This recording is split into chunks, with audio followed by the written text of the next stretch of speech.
What is up to my beautiful people? What's going on, guys? This is a doozy, man. Okay, Debbie, we'll see you. We'll see you later. I hope you guys are able to catch this later if you can. Wow, man, I am.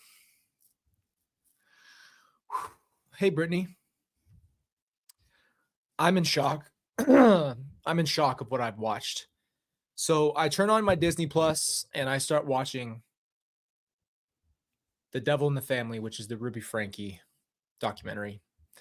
Watching the kids talk about it and the parallels. I mean, I have note after note. I was just going to watch the whole thing and talk about it with you guys. And there's just absolutely no way that I can do that because I have so many notes for one episode that I couldn't even do it. I have to break down each episode because I wrote down more stuff than you could ever believe.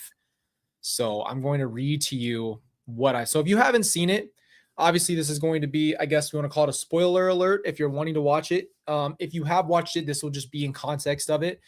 I can't show you any of it, unfortunately. That's just how YouTube works. It'll shut us down, shut our stream down. So we'll do that. What's up, guys? Excuse me. I know. It was honestly, it's heartbreaking, but it's insightful enough to where I learned a lot really, really quickly. So I'm going to, yeah, thank you, Amy. I feel a lot better. I've been working hard though to make sure that I'm okay.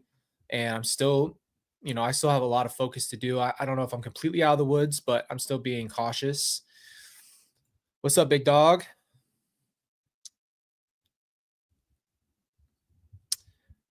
My first live in over a week. Great to see you.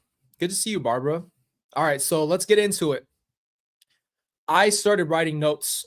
It's one of my favorite things to do as far as I like to break things down. And this was insane to me. I can't even tell you how much I wrote. Everything that they said hit me and everything that was going on. This is tough, man. This is tough to see. Let me turn this off.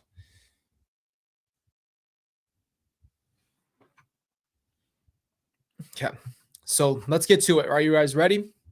So episode 1 is called Abundance. This is the story of basically how Ruby Frankie and her family became this like known family. I did not know about them, so I've never heard of them until the case happened. So I did not know about the successful YouTube channel.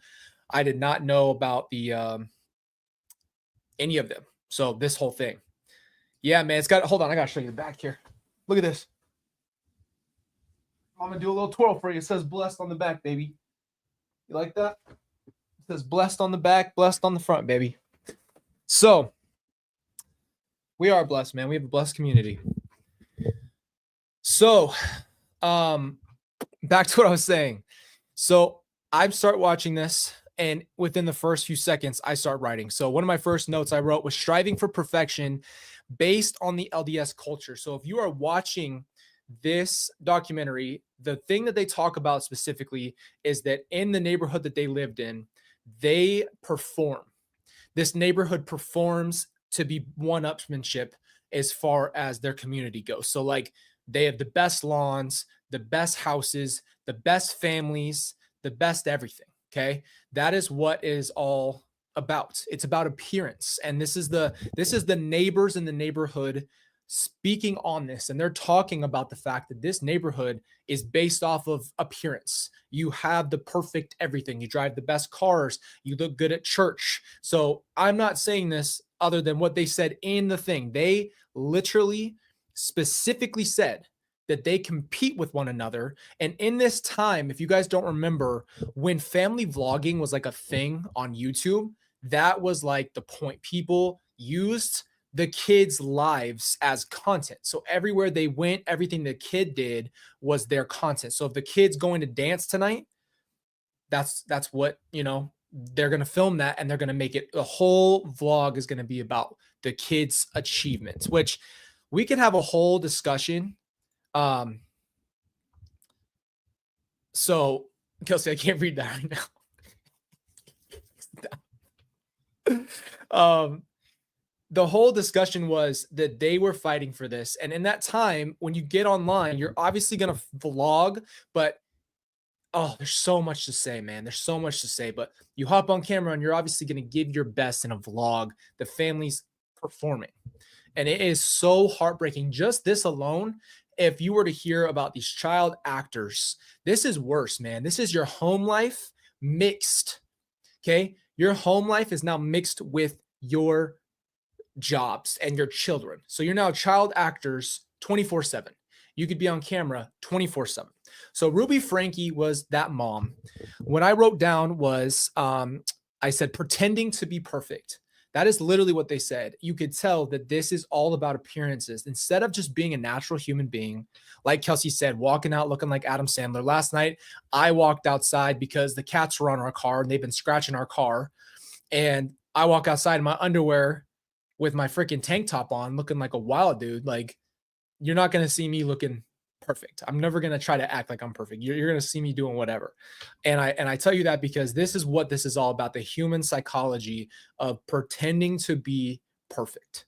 This is something that we all can say have struggled with at some point, especially if you're in a community that promotes you to compete to look a certain way. Okay. But in this community, this really, so for Ruby Frankie's community, really, really, that's what they did. They just, everything they did was fake. That was the whole point. Then one of the things that the dad says, he says, in our church, the ultimate thing is being a parent.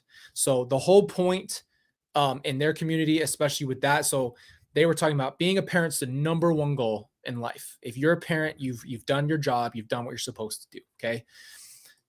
Now, this was what I wrote this one specifically. I said she has 6 children and wanted to be the perfect mom. And when I heard that, and I heard others in talking about this, it reminded me of Lori, because what is the thing that we have all heard and been told by other people?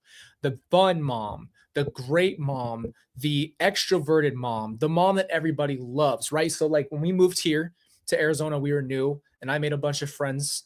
I really relate to Chad Frankie, and it's way more than I ever thought. So I'll get into that later. But really, I think Chad and I were both like the characters of our family that went out and were also extroverts for others, and we brought friends in, right? So when I went and got all my friends in the school here, everybody knew. We had a really small school, so everyone that we knew ended up knowing my mom, and my mom was like getting involved. So she was the cool mom, right? She took us to the basketball games. She was the one taking us to Disney with my friend, my best friend, and she was like the cool mom that girls wanted her to do their hair for certain events or cut their hair, whatever the case was. So people knew my mom in that school, right? And obviously Tylee went there too. So when you have 2 kids going to the same school, everyone knows who you are.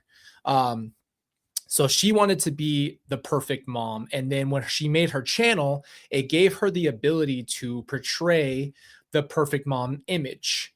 And so she just started vlogging everything. And they were doing like cuts. So when they would vlog, they would, talk, and then they, she literally wouldn't cut the camera. She would let it roll, and she would like reset like a movie.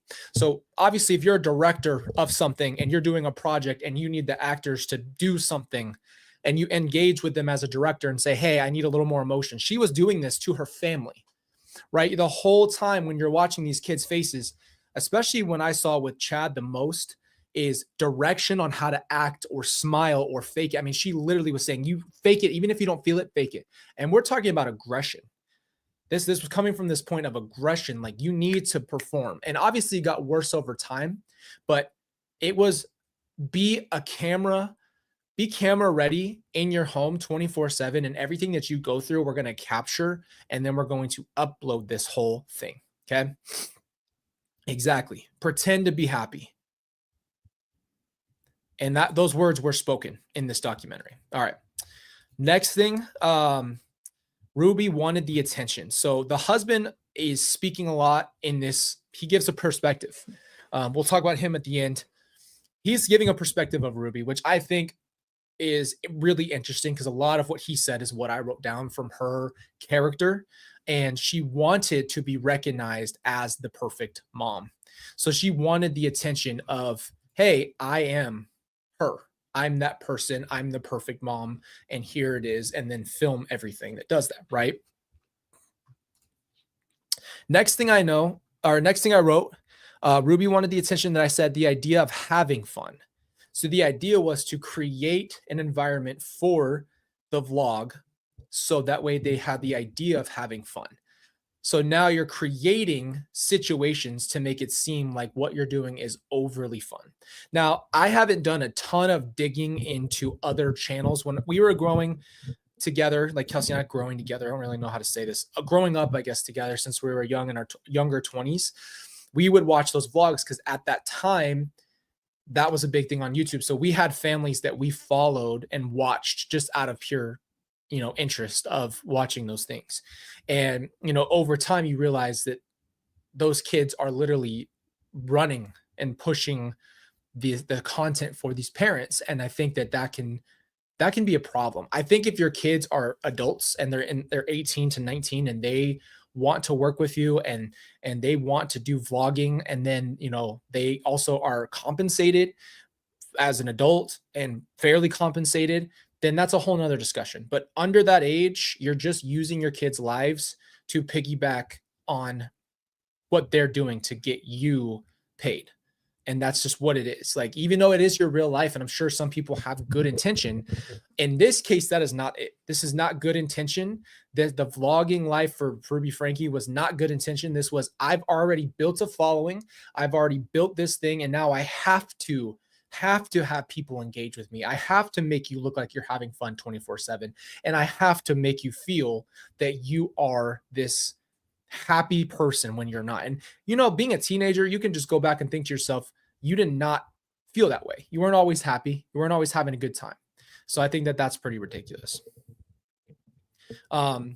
This is what got me, because Chad and I said almost the same things, and I'm in a different place than him, so I'm never going to speak for Chad Frankie. But Chad said she was the best mom reading scriptures and praying.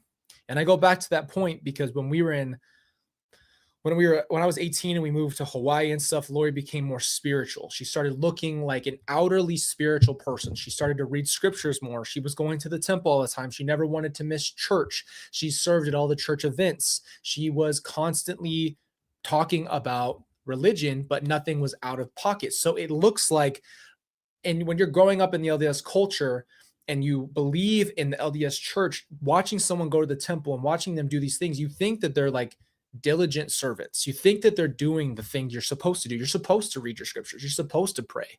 You're supposed to get the family together and go to church. These are important factors. So that's what it was interesting, is when Chad said that, I thought the same thing in that position back in the day, is, oh, she's working so hard to be, a good person. She's trying so hard to be a good person. And, exactly. That's another thing we talk about, which is culture versus truth. Ruby and Lori share the outerly, I want to be seen as a certain thing, but I'm not actually that thing. So it's weird because it's like, it's always that mask of perfection here when you're not perfect. So instead of just saying I'm not perfect, you portray to be perfect and you overdo it. And that's exactly what they have in common. They overdo it over here, and the truth is over here, and they never dealt with this. So instead of ever touching the part of them that's the dark side, that's the hurt side, the part of them that needs the validation, they really only went over here. So that way they could put on a mask and pretend to be perfect, which I think, is obviously no one is. And to try to pretend that everything is good and perfect and that you've never made a mistake is just not what it is. The another thing that really was interesting to me too that I wrote is, I said Chad and Sherry are depicted as the perfect family. They themselves, like, what you need to understand is, watching this, you realize that they were literally using Chad and Sherry as the main draw. So Chad Frankie was being pulled as a main draw to the channel. So why are people clicking on this family? And a lot of times it was, I guess, they mentioned this, that the analytics of their channel was that Chad Frankie was pulling in viewers of his age, so girl viewers of his age that obviously thought he was either cute or whatever the case is.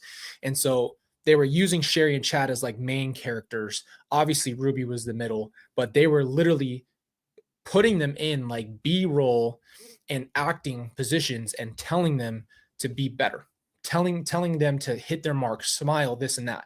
I've seen it more with Chad in this documentary so far than I have with Sherry. I don't know as much about that. I have just noticed it more with Chad because he's the one that's a little bit more like out of it. He doesn't necessarily want to do it, and you can tell. And I don't think any teenager would in any general sense. Exactly. It's completely made up, but it's a depiction, right? It's completely depicted as a perfect family. So when you show that whole thing, it's a lie. And the thing is, the idea of perfection and even trying to achieve it is in itself vain. Why? You don't need to be perfect. That's the whole point. You're not perfect, and Jesus never asked for you to be perfect. And if that were the case, everyone would fall short. So you should give up now. You're never going to get it. That's one of those things you'll never be as perfect. So let it go. This is a big one. Okay. So in the beginning, the husband wasn't into it. And I thought this was interesting because you have to understand, I'm thinking about this psychologically as a real family. When I watch something like this, I dive past the front of it and go into it and think to myself, these are real human beings who went to work, who had kids, who had dinner. And I say that because it's real, right? Like you just don't think of it. I was past that point thinking to myself, what was the dad thinking the whole time? Was this a Ruby channel? Was this was she running the show? Where did this all come from? So the dad wasn't into it at all. I guess the dad was living his life. He was like, hey, you always got a camera in my face. He'd come home from work and he looked uncomfortable because she's already vlogging and she's got the camera on him and wants him to give a big, fun reaction, and then goes to the kids and wants them to have a fun reaction, shows what she's doing, goes back to the dad. He's obviously uncomfortable. Okay. What's really interesting, she was really mad that he wasn't committed to the role. She was mad that he wasn't like the same thing. So there's two clips, really important clips to solidify these. And it's where she's like, you need to like be excited. She's like coaching and literally like directing actors on how to act a certain way. So that way the dad would have the reaction on camera that she was looking for. So you could tell how irritated she was. There's a lot of times where the kids are in the background and she's snapping on them and yelling at them to stop talking. Just the behavior is obviously there. And she was really upset that the husband did not perform, which is the same thing as the kids, right? They did not, you have to be a certain way. You have to be perfect. And then another big thing is he said she was mad at her husband for not being the idea. Oh, I'm sorry, mad at the husband for not being her idea. And it's just like Charles with Lori, is that they have an idea of an ideal husband. Apparently they had an idea of exactly what they wanted, and it was hit those marks or you're not the husband for me. Those very common. I don't know if other women feel this way or men feel this way, but to have a very specific box and try to fit someone into it is very, very wrong. And the reason I say that is because if you find someone that you love, you should love them for them and not try to make them fit into your box, because that just doesn't make any sense. Exactly, Tamara. That's the problem. Lori and obviously Ruby both had, they had a very specific list apparently.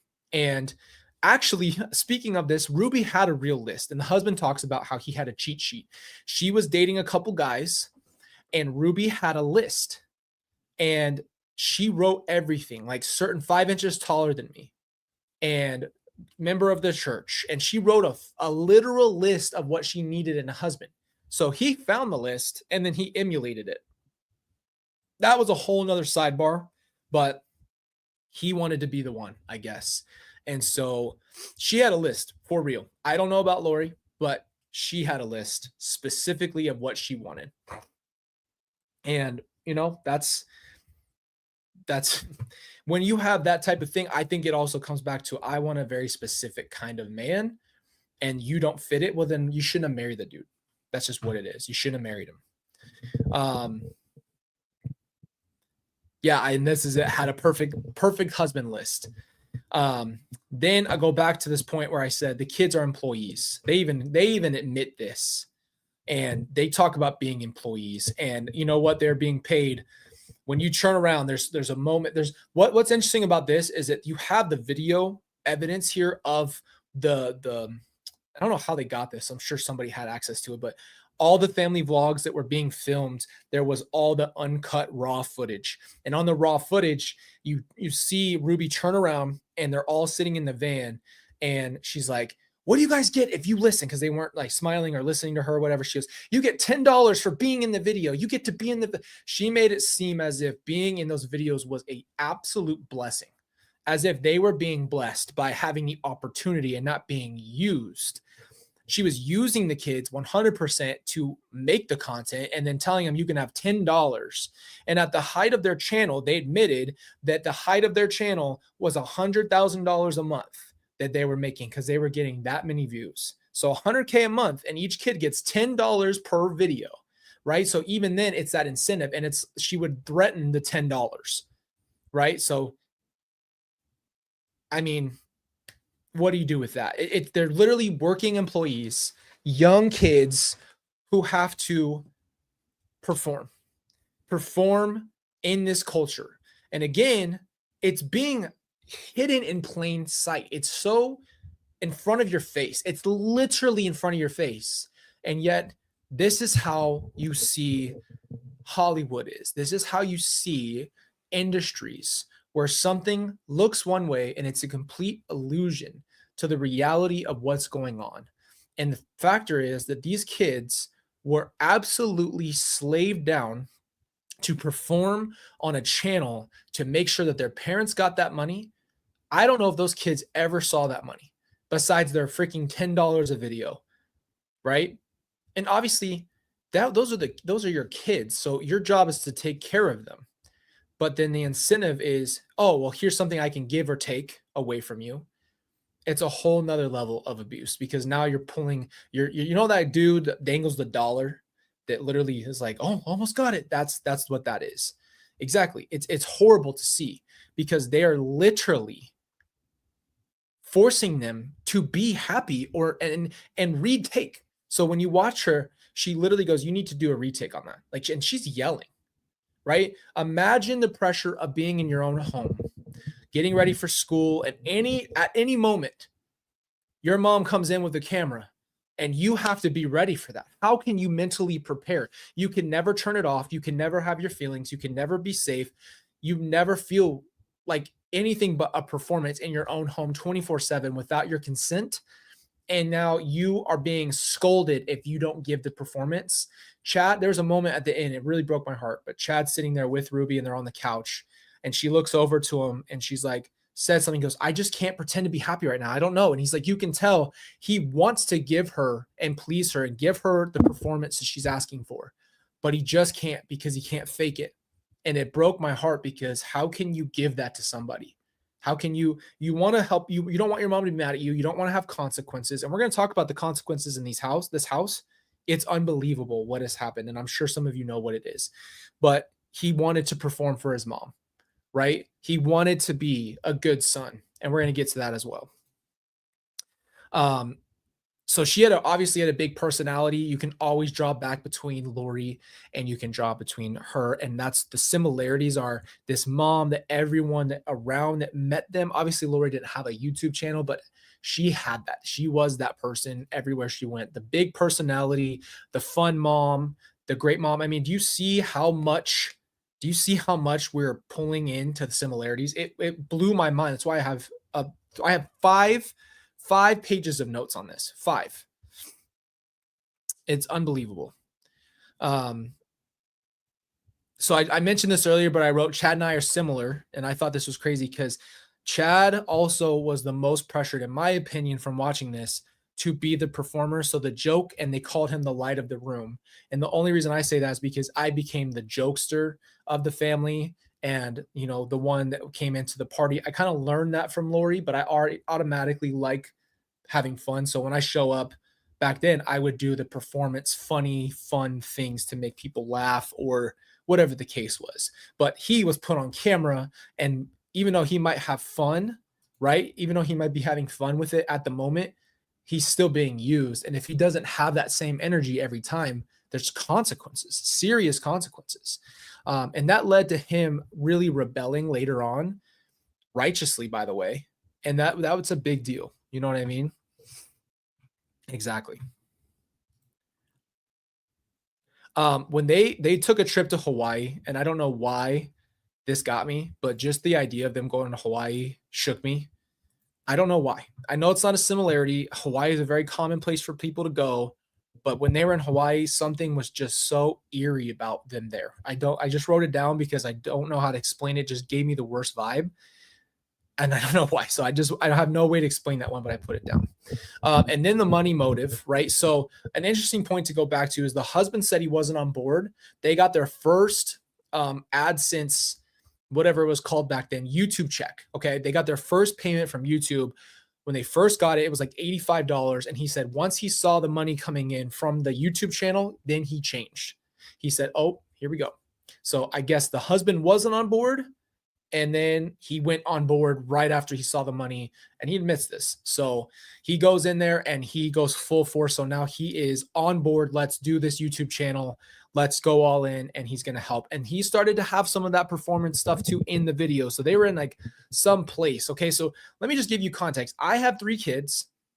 My 2 older kids, if I take them to a historical place that I'm interested in, right? Let's say I take my kids and I take them to Rome and I take them to the Colosseum. Do you think that they're going to care for more than about a minute to see the Colosseum? No, they are kids. They don't care. They're not supposed to pretend that they're having fun. They can't pretend that they're having fun. And guess what? Kids are the most honest and brutally honest people on the planet Earth. They will say exactly how things are. They will always tell you, hey, I'm bored. I'm not having fun. I don't like this. Kids will tell you the truth.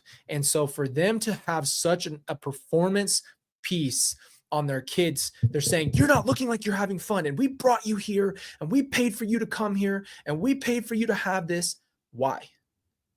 Why would you have to perform and pretend that you're happy as a child? Do you know how hard that would be?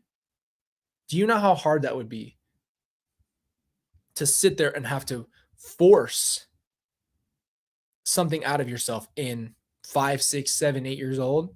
Like, you have to remember there's multiple ages here. Sherry said the youngest was about 5. So they had to perform at a place and look happy. That was what they're being yelled at for, is be happy. Force yourself to be happy. So that way this looks good on my camera.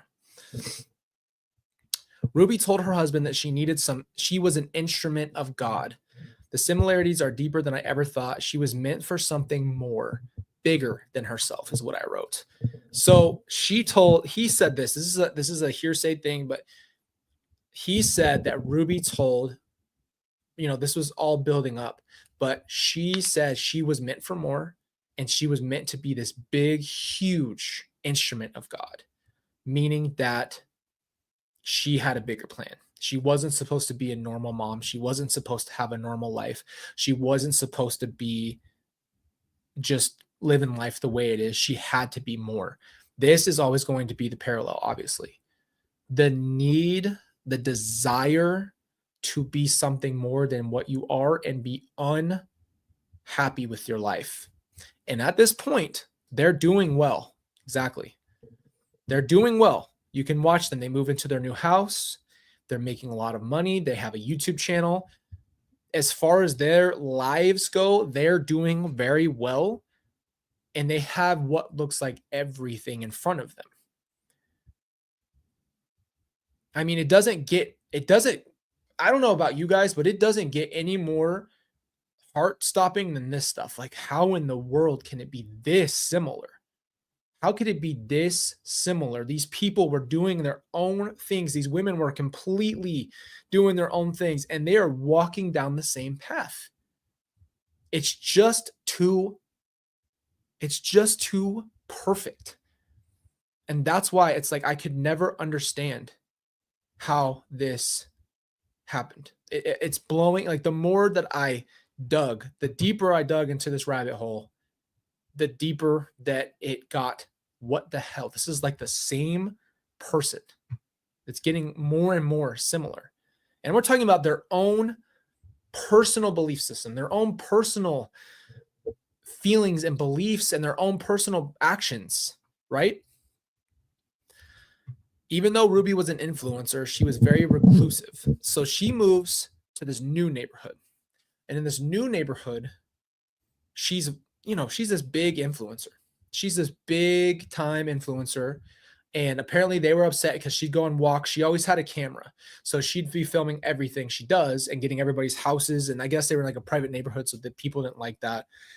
They were upset because I guess in their community, they were very, very, friendly. They would come over to each other's houses. So when they moved in from their neighborhood to a new neighborhood, she was still very, very, apparently this is according to the neighbors that say she was very reclusive. Now, the reclusiveness in Lori is the same thing. So they have these big houses in these big, nice neighborhoods.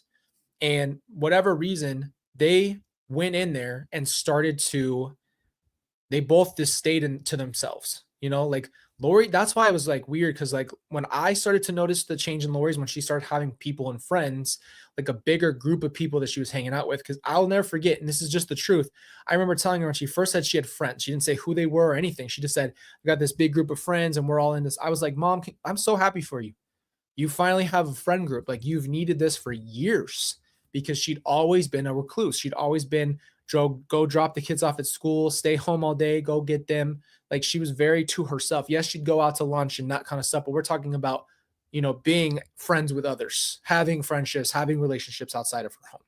So that's what's really, really is interesting. This is actually a really interesting. This is a big question that I have seen now doing research, that there was some stuff happening in some of these relationships.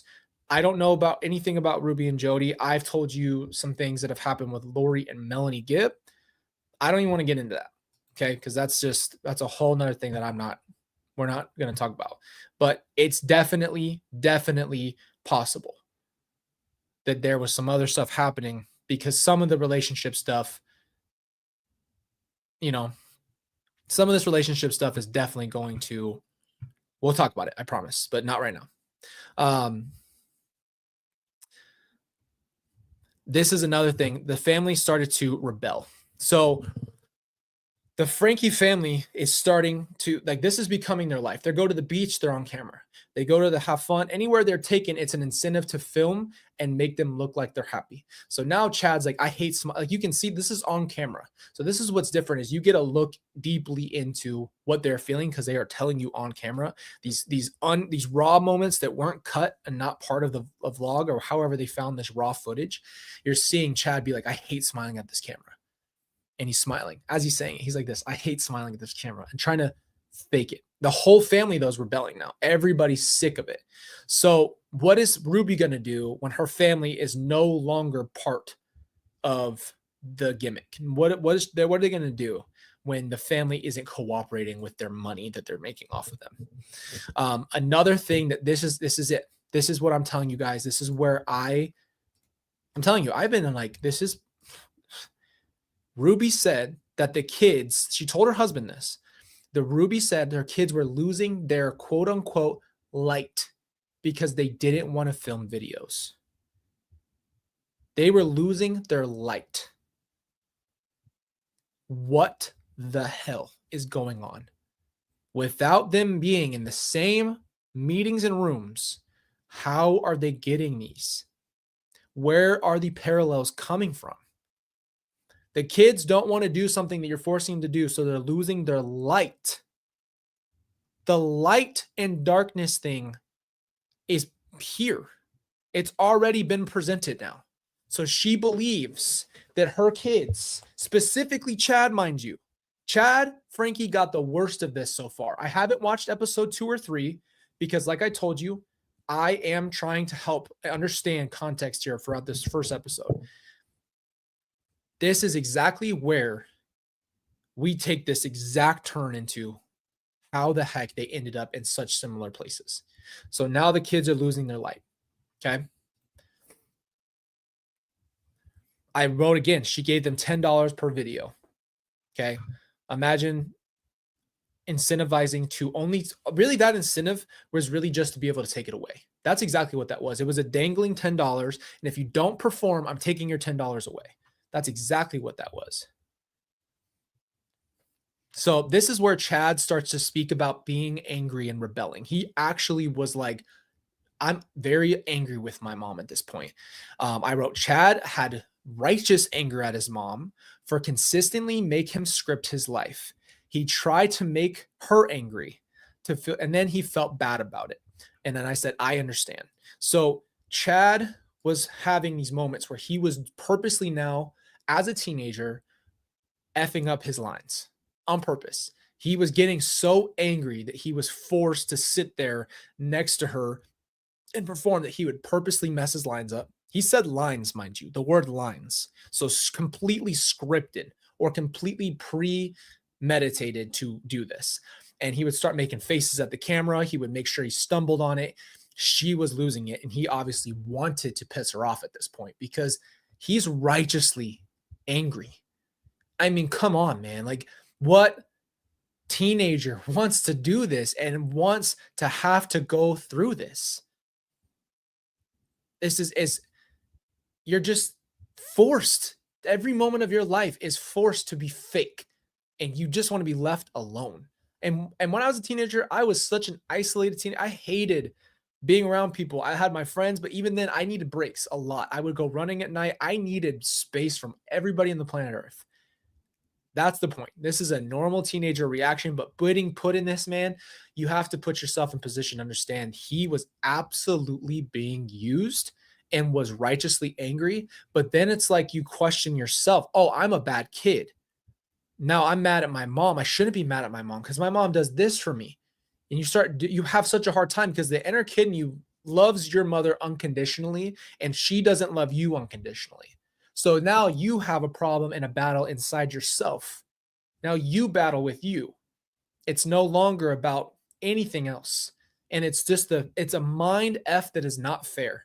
It's not okay because he didn't do anything wrong. Even though he was rebelling, it was a righteous anger to have in the first place, to not want to be used like a pawn for her vlog. There's nothing wrong with that. Yes. And there's he got a lot of the punishments, and we're going to get into that too, because it's a very important thing to do. Okay, now this is what like I told you, I waited to watch this so I could understand the story fully. Jodi was a therapist teaching mental health. It looked like she had like a really bad YouTube channel, or maybe she was like doing a network something. I kept seeing the TV behind her. Here's Jodi Hildebrandt giving out life advice. Okay. And this is my biggest pet peeve on the planet Earth. Okay. I tell you guys this every single time we get on here that I possibly can. In no way, shape, or form am I a licensed therapist. I am telling you life experience, and I hope you can pull from it. But I am not someone that you should trust to go and say, this is professional mental health. This is me telling you how I feel, hoping it helps you. But this is the problem I have, is that everyone is now becoming a life coach. This is a real thing in life. And this lady is out here doing life coaching and telling people how to be better spiritually, all these things with her specific type of, it's just so hard to watch, man. She's life coaching people. She's telling them all this stuff. And even if she is licensed, okay, even if she's licensed, this is happening on a regular basis. There are people who have a gift of speaking and can tell you wonderful, tickling your ears things. And it's a gift. People are really, really good at finessing people into this. The whole thing you have to do at mental health, and this goes for everything, is you have to figure out how you're feeling and you have to work through the problems. And yes, people can come in and give you some advice and help you, but you have to figure it out for you. it's a process. It's learning yourself. It's learning and growing. And what it sounded like is that Jodi made people think exactly what these pastors can do is get you up on your feet, turn you around in 30 seconds, and have you walking straight and perfect, and everything is Gucci. And it is really, really a problem. It doesn't acknowledge the reality of life. And it's a good message, and it's a fake message. Jodi said she was a psychologist. She technically wasn't. I don't think that this is what's interesting. We're going to get into this now. So Jodi's introduced this way. She's introduced as this personality, and apparently Ruby's loving her. Okay. Ruby loves her message. Her message is empowering women and empowering you to be more spiritually active and empowering you to do this. Okay. That's what it is all about. It sounds like she's an empowering woman who wants the best for everyone and wants you to turn your ways and become a spiritual giant. And this is a very, very big reason why we have to draw Jodi to Chad and talk about the fact that they're going out of their way to go out and write media. It doesn't matter, books or whatever Chad was doing versus what Jodi was doing. These people are going out there to spread a spiritual message with rotted souls. Rotted souls are going out there to speak and preach these tickling of the ears, personal things that they're coming up with that they don't live by any means and will abandon quickly, if so.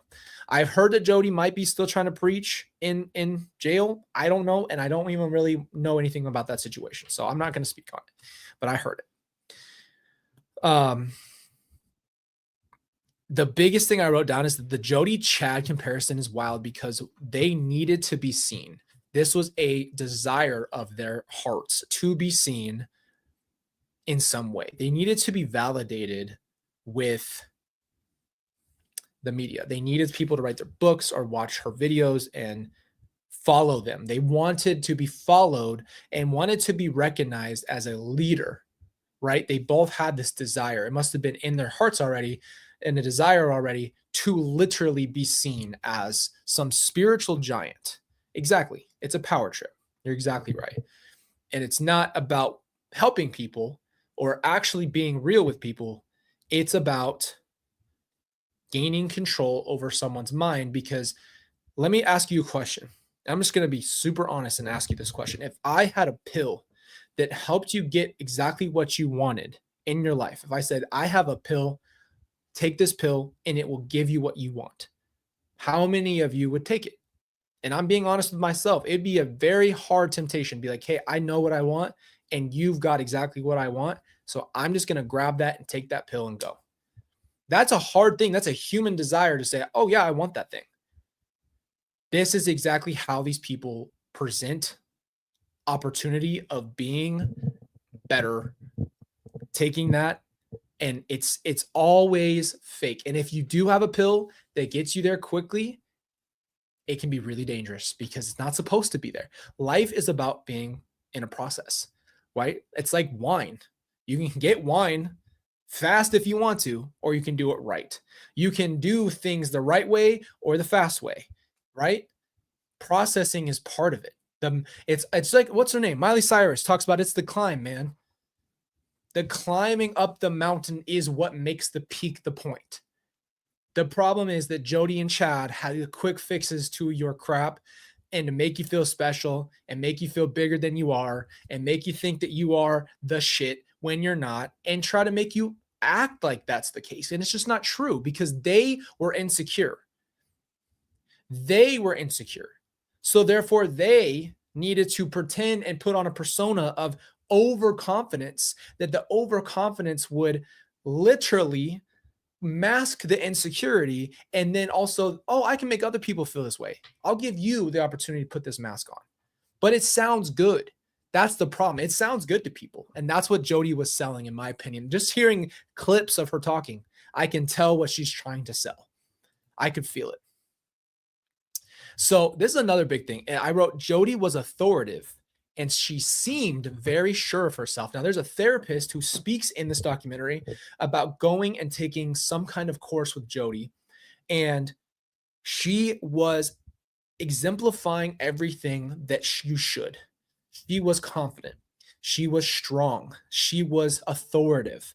Those things a lot of times make insecure people feel better and make people think that that person must have it right because they're so secure. The thing you should always do is check your gut. Check your gut, especially when it comes to spiritual stuff. Just because someone is dressed perfect and looks perfect and does all these things, we have to remember in the last days, they talk about in the Bible, there's going to be so much deception because it's going to look right. Someone's going to be able to call down fire from heaven and it's going to look like they have powers. You know what I'm saying? It's going to look good. Someone's going to look like a prophet because they're going to say fire and it's going to boom down, and that's going to deceive people. A lot of people don't check themselves on what is going on here. Just because she's authoritative, just because she's confident, just because of this, should I follow her, especially when it comes to spiritual leadership? And I think that that's the problem, is that there's a lot of people who just want someone to take authority, to be submissive to follow. So it's easy for people to follow people who seem very, very sure, and they don't think about that stuff. That's the problem. Okay. Where's my little remote here? I'll turn it up. Maybe I think it's the camera here might be a little too. Let me turn these up. Is that better? All right. Okay, so now what I wrote next, Ruby fell in love with Jodi's ideas. Fell in love with him. So she fell in love with what she was selling online. And I tell you that because I listened to it. And this is another thing I'll point out, and you can correct me if you're LDS, but there has been a lot of this whole idea movement with the LDS church, with men being an authority and women not being an authority, and all of this mixture of stuff. So some women feel that their calling is to bring power to women and all of these things, right? But the reality is everyone is loved and everyone is powerful in their own way. And when men lead, it doesn't mean they're over women. It doesn't mean that they're here and women always are here. That's just not how it is. It's equilibrium, and women and men are just as important, and men do their part and women do their part, and that's how it's supposed to be. And I think that there's become more of a power trip for certain people to think I have to have this to be seen as powerful and validated, when you should already be validated without needing to have all of these things. And it's become a big back and forth fight because it's like putting people down, right? And it's not that way that it was structured. Like, God didn't make it so that way there was this huge low point where women who are powerful and have a lot to say should be kept here, and men who are powerful and have a lot to say should be kept here. I really don't believe that at all.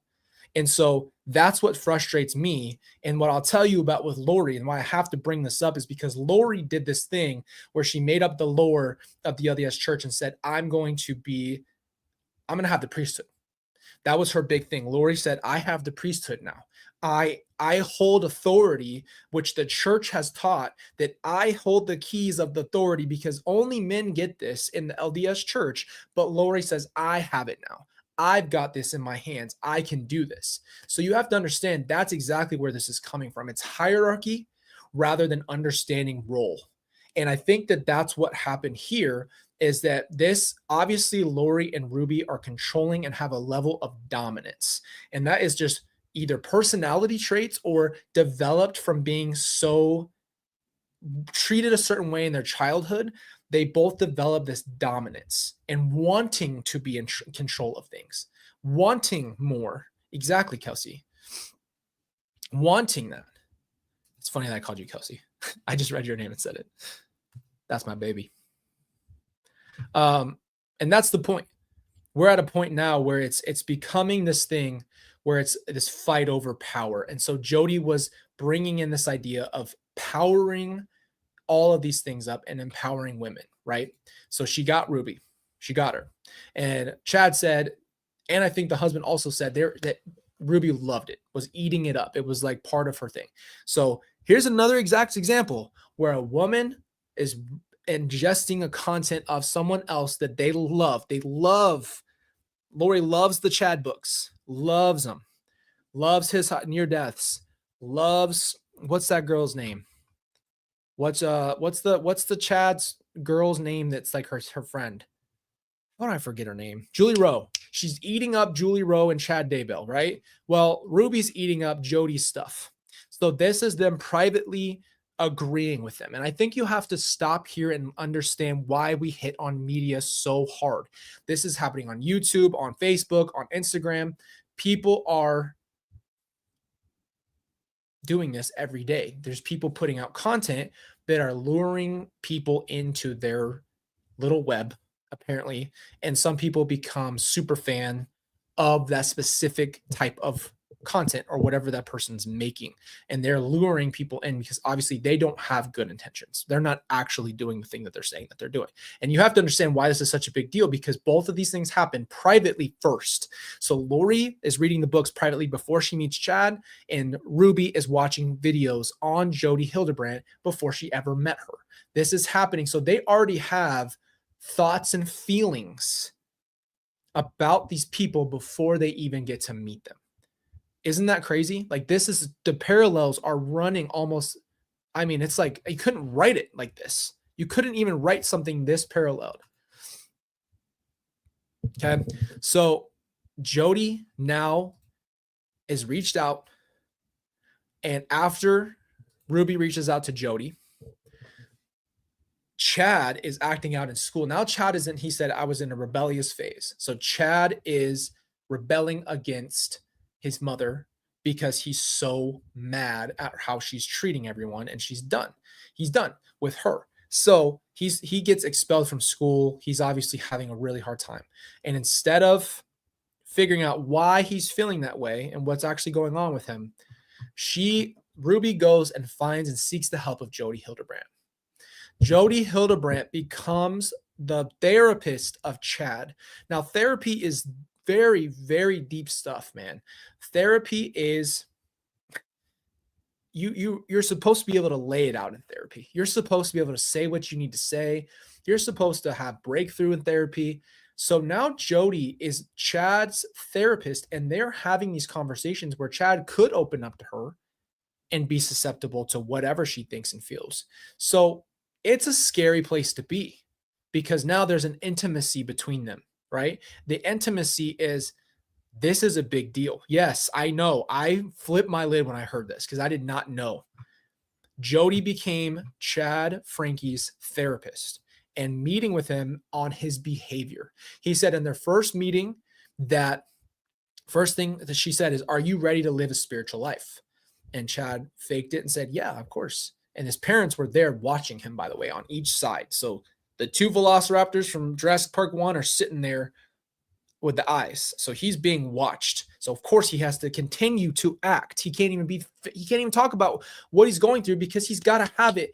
He's on camera now, and he's being watched by his parents. So Chad can't even release it in therapy because therapy is now being controlled. You see how deep this goes? So Chad's sitting there and he goes, yeah. And she goes, you're lying to me. And he knew he was lying, but it shocked him because it made him think that she might be able to see who he is. And it made him think that she might actually have some spiritual stuff going on. This is where I will sit here and bang a hammer on a bell all day. This whole idea that someone might be able to call something that you might not have known. Psychics have this ability. There's people who can do and say things, but this doesn't mean that it's coming from God. And this has to be hit on. Please listen to me when I say this. There's a lot of people who have the ability to do certain things, to call things, to see things. That doesn't mean it's coming from God. We're talking about a spiritual leader talking to you and telling you things that someone might not know. That doesn't mean it's coming from God. You have to remember that there's two sides. There's the wrong side, the devil, and there's God. And people can get powers if they go into the dark sides. They can go get that stuff. Why do you think people go and sell their souls and do this stuff? This is real life. So just because someone's sitting there and telling you things that no one else would know, that doesn't mean it's coming from God. You check your gut on everything. Check your spirit on everything, because these people are selling it. And the deeper you go, if you just take it for face value, believe that Jodi is a prophet. Chad could have said some stupid stuff. He could have said some things to Lori, and she would have been like, how did you know this? But he was making it up. Well, and 3 lives ago, you were my wife. And she ate it up. Why? That doesn't make sense. But it happened. So it's happening more often than you think, because it doesn't come. What people don't understand is this stuff isn't dynamites, right? It's not blowing up and people see what it is. It's always little tidbits, right? We talked about dropping the candy in Family Guy and leading, what's his name, all the way. James Woods, little piece of candy until he got trapped. It's exactly like that. It's a one of those little cartoonish things where you walk up until you get to the box, to the trap, and it drops on you. This is what's happening. This could have sold the idea that she's a prophetess or has some ability to see things because God told her. I've experienced this personally, and I'm telling you right now, this is why it's dangerous, because I believe the people who said things to me like this, because in that moment I was desperate for God and I was hurting. So because I was hurting and my heart was ripped open, and because I was having such a hard time with my life and so vulnerable, I got preyed on. And there people prey on weakness, because some people's gift is to see someone who's weak and jump. That is their gift. It's like a literal predator. They jump on weakness, especially vulnerability, and they will come and act like they know everything when they don't. And I see this clearly in Jodi, because this is how she presents herself. She's more of a dominant predator who knows how to do these things. And they go into these places where there's broken people who are earnest and who really want to heal, and they find surgical ways to get you. And I have to hit on this because it's just so important. It's happening too often in this world. People are getting played constantly because people are preying on broken human beings. And that makes me the most angry of anything else, is to specifically prey on someone. They know what they're doing. They're aware. They're exactly aware. I hate it. So I wrote this down. Jodi could read people well. She had a gift to read people, right? Jodi believed in disciplining. Now, this is what's interesting. So they didn't know exactly how to do it. I guess that Ruby and her husband had a specific way of how they discipline. What happened, though, is that Jodi reinforced after the first session, you got to do something now, drastic change, because he is absolutely walking all over you. This is where it got worse. So now you add the freaking flame to the fire. And now Chad has to go off and go to a camp and go into all these places. All of this stuff is happening because Jodi is in Ruby's head. Okay? She's in Ruby's head. Sound familiar? Chad. Then they got Chad. Had to get Chad in line. They took all of Chad's stuff. Chad loses his electronics. He loses his privileges, his TV.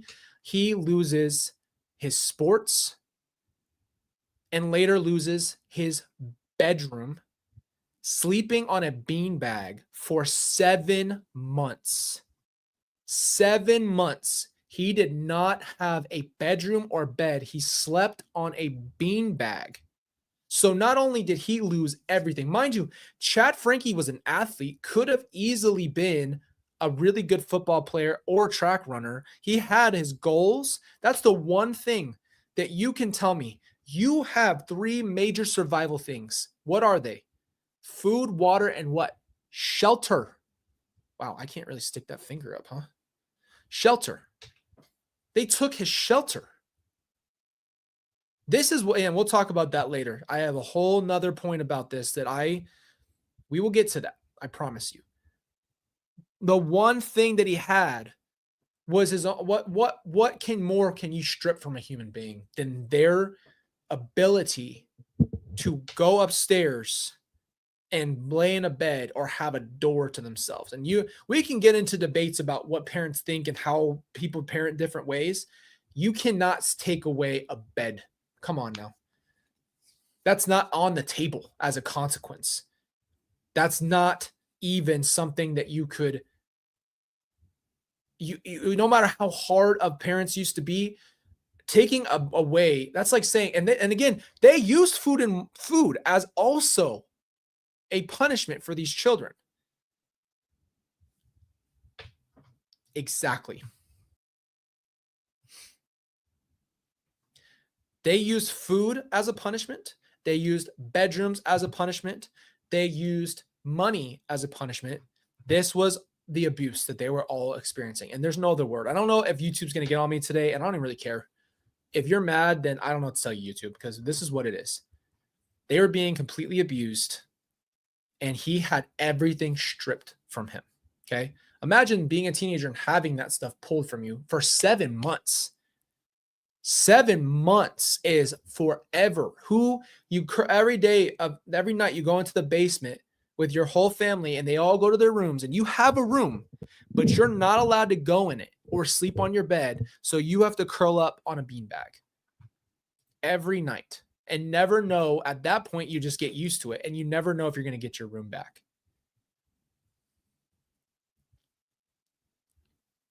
And I know things have changed, man. A lot of people mirror their parents, but our job as each generation goes is to get better and break cycles and figure out what's best for your children, for you. But he got disciplined in a way that you never should be. This isn't a discipline.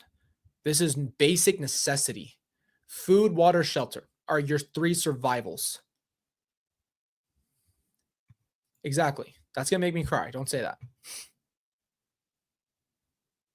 Telling my baby, you're in trouble, so you get no dinner tonight, and you're going to sleep downstairs on a beanbag. Hell no. I know. I do not. That's not even something. No. That is absolutely unacceptable. That's not a punishment. That doesn't teach you anything. That's the thing. If you're trying to teach that, there's a difference between teaching your kids something and then punishing them because you fucking hate them. That is a punishment. That is hatred. That does not teach him anything other than he will lose his basic necessities if he doesn't act right. Which again, later in the episode, he starts talking about how he literally had to go back to character just to survive. It's a survival tactic. Okay, now here we go. Jodi and Ruby were telling Chad he had to go to a military camp until he was 18. Okay, so they were discussing Chad's behavior. If Chad slipped up one more time, the conversation wasn't between Ruby and her husband. It was between Jodi and Ruby. And the conversation was, Chad, if you act up even one more time, you will go to a military camp till you're 18. These were decisions being made by the 2 controlling women. I don't know how controlling yet that Jodi was with Ruby in these conversations. I don't think any of us could know that unless there's some evidence of it in the next few episodes. But they were having the parent discussions about sending Chad away, which scared him to death. So what did Chad do? He flips around and he becomes the best kid you've ever seen. He now has to say, it is pure survival. I will literally pretend for years, however long it takes, that I'm the best kid. And the parents, including the father, were elated. They're like, he's fixed. They said that. He's fixed. It's a miracle. He's doing everything he's supposed to do. He's being a good kid. He's a good kid because he's doing everything he's supposed to do. And that is where you see everything was a performance. This was a performance household. And I'm sure a lot of other people probably grew up in this environment. You don't perform, you don't get love. It's not performative. Your love to your kids is not you're good or bad. It's not a performance. It's not you did good or bad. It's I love you always. And your best interest is my concern. And I'm going to do what I have to make sure you're okay. This house was about performing. So Chad said, I'm going to be the best effing actor you've ever seen. I will always be in line. I will never screw up because the other consequences are things that I don't want to have to deal with in my life. Do you understand that the thing that he had to do for the rest of that time, since they threatened him with that, is become that?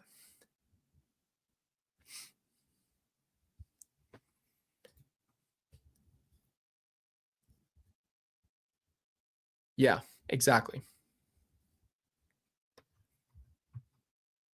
I think you need to understand, and Kelsey's taught me this so much, man, because I didn't know exactly how to parent. I didn't have that example. I thought discipline was really important.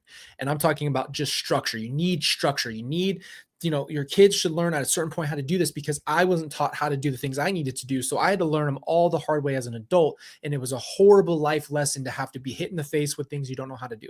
So I thought, okay, my kids need to learn how to be able to pick up after themselves at this point in this and this and this and this. And it became about the discipline rather than listening to how they're reacting and how you can teach each kid differently, mind you.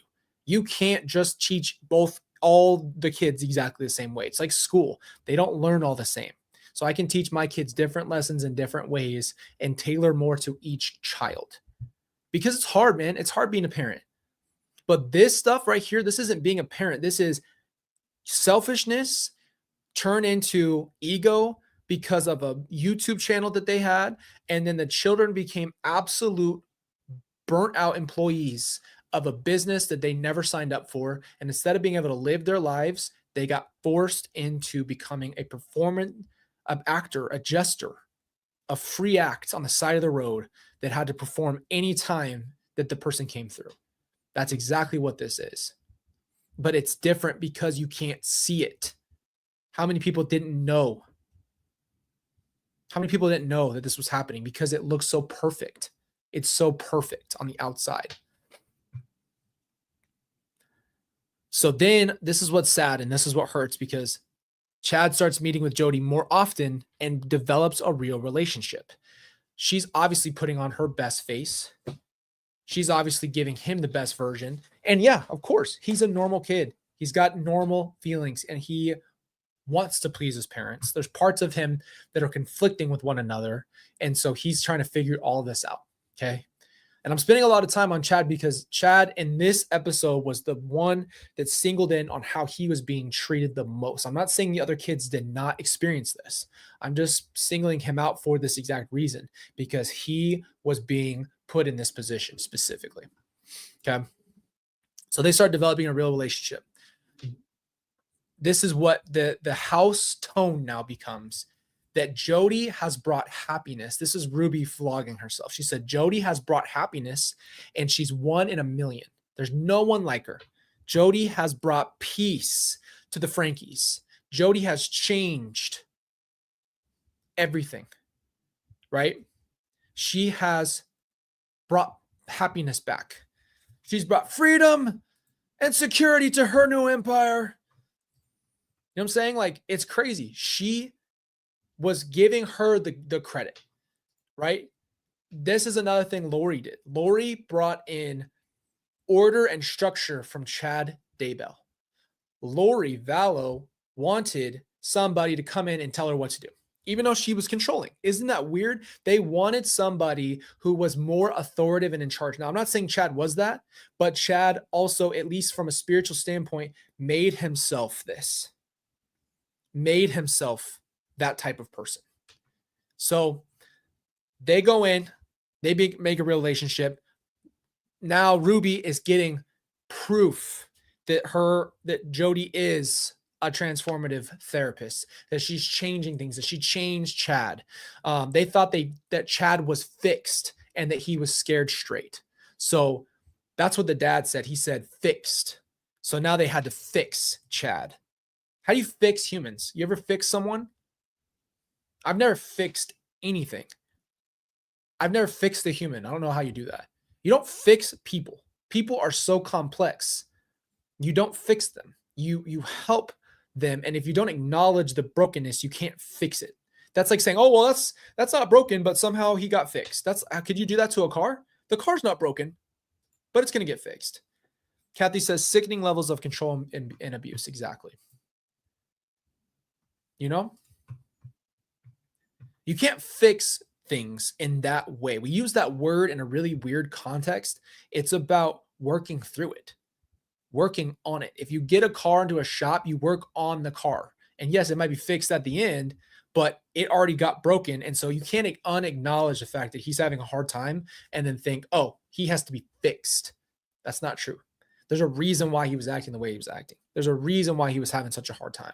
And there was a reason why he was struggling and why he was doing what he was doing. Come on now. Oh, okay, so I wrote this, and I'm not going to say the word because we talked about the cussing, but I said so Chad was given the privilege of a bedroom. And I said the F. I wrote it because I couldn't believe it. This apparently is when YouTube lost it. So this is when they got canceled. Apparently, they were vlogging and Chad said, I haven't had my bedroom in 7 months. I just got it back 2 weeks ago, and I was just allowed to have my room back. And apparently the internet all started canceling Ruby, and she was going down a huge public spiral because Chad said that. So this is an interesting turn here, and I'll tell you why. She got hated for Chad telling the truth.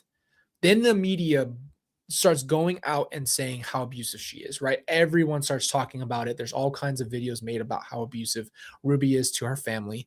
And this is bringing a ton of public heat to a family that does this. And then another part that was kind of at the end, which I wanted to add in earlier, but it's here at the end, is when they talked about it, is that Ruby thought that love is obedience. So if you step out of the obedience to exactly what she says, there was consequences as spanking/whipping. And there was 2 incidences where Sherry said Chad had a bloody nose. And then one where Sherry said, I helped Chad clean his blood off of the wall. So we're talking about next level stuff. I don't know what cleaning the blood off the wall means. I don't know what happened. It wasn't brought into detail. And so there's obviously, this is the beginning patterns of what you see here are obvious. In a sense, you could almost see more that there were the ability of Ruby going down a worse path makes a little bit more sense. And I'll tell you why. I will tell you that Lori was never physically abusive. Lori did not put her hands on people. Lori did not put her hands on us as children. What she did do, though, is she played the psychological game. And Ruby did it in a very, very forward way. Maybe not to the kids, but obviously if you're watching with this on, Ruby was very psychologically and physically abusive. Lori was so covertly abusive and so manipulative that it was really, really well hidden. So you would have no idea that it's happening unless you were really, really peeking through and had the time to sit with it and know what it is. The thing that always gets for me, and what's always going to be the most compelling part of this entire thing, is the kids, the effect that these kids have, because they didn't obviously know how to please their mom. And I just feel the connection and understanding of Chad with her, whether, he understands that or not. I feel him as a person because I went through a very similar type of arc, in the sense of you don't know how to please your mom, and that's what you're trying to do, but you have your own feelings that are super complex, and you have to shove all of that away to survive. And he had to do it in a completely different way. So I'll never negate or try to compare us. I'm just saying I understand what he has gone through in a certain way. And it's about the feelings, it's about being performative, it's about shoving yourself to the side to survive. And that is exactly where it goes. This episode ended on, a very important moment that I would say that I've never heard, is that Sherry says she wouldn't blame Jodi for Ruby's abuse. She said she was like a catalyst. So Sherry basically, to me, is saying all Jodi did was turn something on and accelerate it more. It wasn't out of nowhere, because she was already heading down a certain path, and Jodi just made something jump and made something happen. So that's all I have for you guys today on that episode. I thought that was just all my notes. I couldn't do anything other than pause and write. I mean, almost the entire episode I was writing and writing and writing because everything hit me hard. And I started to, the more that I watched, the more that I thought there's no way that this is this parallel. There's, how are two human beings this parallel in their paths? And how are they going down the same path without ever meeting each other or ever knowing each other? It's almost like two of the same kind of personalities. So I wanted to bring that into it. There's a big road that happens after these things, and this is what we are here to present, is the healing for every single one of those children, every single one of them. And I know they're not all children, but I'm just saying Ruby's family, the children of her family, deserve to be healed and to be seen for what they had to overcome and endure. And I see Chad overcoming that. I see it. And I know he uses his humor, and I'm glad he does, because at least he's being more authentic to himself. He made his clothing line, right? Sherry wrote a book. Like, they deserve to be recognized for who they are, though, as human beings, and not just remembered as people who went through these horrible things. And knowing that it takes a long time to get past this stuff. And it's never past you, but you do understand. We try to understand as this community to build value in you, to remind you that value is not because you went through something, and value is not because you have a great job or you have a great face or you got great biceps or whatever the case is. Your value is not inherently one thing. And this one episode in the beginning taught me one thing, is remember, trying to pretend to be something you're not is a miserable, miserable life. You don't have to act as if everything's perfect, and you don't have to pretend that everything's going smoothly when it's not. Allow yourself to feel your feelings, allow yourself to be a human being, and let the people who are fake continue to pretend to be fake. That's okay. That's what they want. That makes them feel better or worse. Who knows?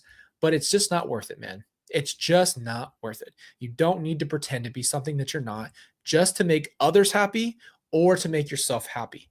Yes, you can go and do things that make you feel good and give you, confidence and build yourself up. But remember, there's nothing you're going to do that's going to put you here. And even if people value you for your face, people value you for this, that doesn't mean that's all of your value. Because if that thing gets taken away, that doesn't mean, oh yeah, well, you have no value now. That's what we're learning and growing in. So just understand that our community needs to be looking and seeing people for who they are. This was a real family. These are real people. And that's what breaks my heart the most. And I haven't even got to the hard part yet.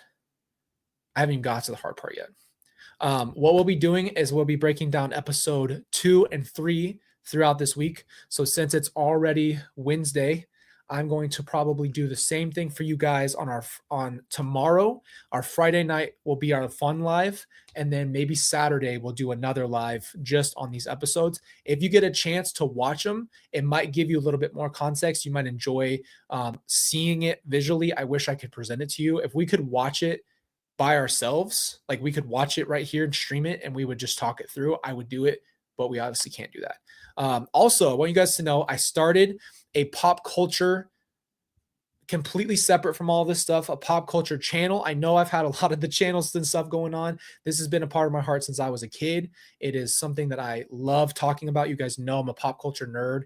It is called Pop Culture Poppy, so all my people are here. I will probably drop a link on the main community tab if you're interested in that kind of stuff, but I'll be doing breakdowns over there. I'll be doing like psychological breakdowns of characters, why they are related to us on books, why we love pop culture. I'm going to be doing a Grease 1 versus Grease 2. I mean, we're going to get into deep stuff. I ask a lot of questions in life, and that pop culture channel is specifically for all of that stuff. But it's going to be another fun thing for us to do. So it is called Pop Culture Poppy. I'll drop a link for you guys. If you're interested, you can go subscribe to it. Kelsey was our first subscriber over there. I have a bunch of videos in the back waiting for you.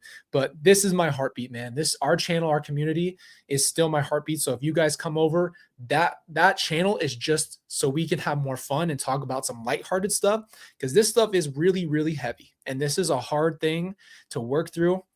And oh man, I know you guys will see my video. We will have a lot of fun over there. So it's if Kelsey drops it, there it is. I'm super excited to talk more about it. So I've got that. We're going to do a whole breakdown of the Twilight series after the Grease video. It is going to be a absolute riot over there. Now, I hope you guys know I'm also going to be posting some nerdy stuff over there, stuff that I like, and that's just what it is. But I'm super excited to have that channel because that is something that has been near and dear to me. You guys know, you could see this desk, man. I mean, the amount, hold on, let's see if I can even show you.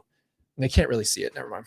I'll take a little video of what it looks like because I, as you know, am an ultra nerd and I think about stuff in a very different way. I ask a lot of questions when I'm watching stuff, and I'll do breakdowns kind of like this in those things. So I seriously have tons of videos for that. And then on top of it, you guys who have been subscribed to AlphaMade, we're going to be doing some videos specifically about how to do your workouts and your health. So I wanted to give you guys places to go if you're interested in those things, because the heartbeat of this channel is always going to be our community, healing, growing, and understanding life, right? That's always what it's going to be. You guys know I'm a nerd. I'm never going to French kiss a freaking frog, so don't say it. And if you're a nerd, you're going to love this channel because it's nerdy. We're going to do tons of breakdowns. The Twilight breakdown is you're going to hear my opinion on everything. So it's going to be there. But no French and frogs, none of that. I love you guys. I appreciate you. I will be posting for you guys on the community tab for the time. We'll probably be going live tomorrow. And then we are going to go live Friday as well and Saturday. So it's going to be a lot of our lives this week, but I'm excited to do it. And I can't wait. Love you guys so much. Thank you for being here. And I will see you guys soon.